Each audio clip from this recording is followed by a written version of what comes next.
This is a 2021 Dodge Durango, the SRT package with the 6.4 V8.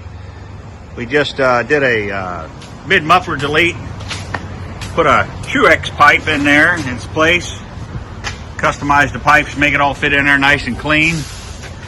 Took the factory dual in, dual out mid-mufflers, we call it, off of there.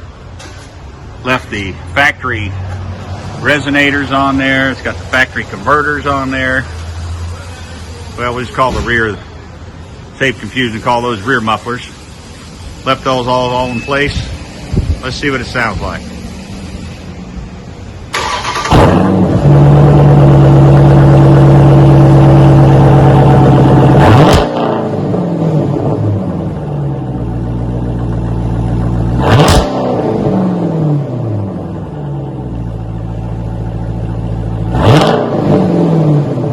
That definitely woke it up.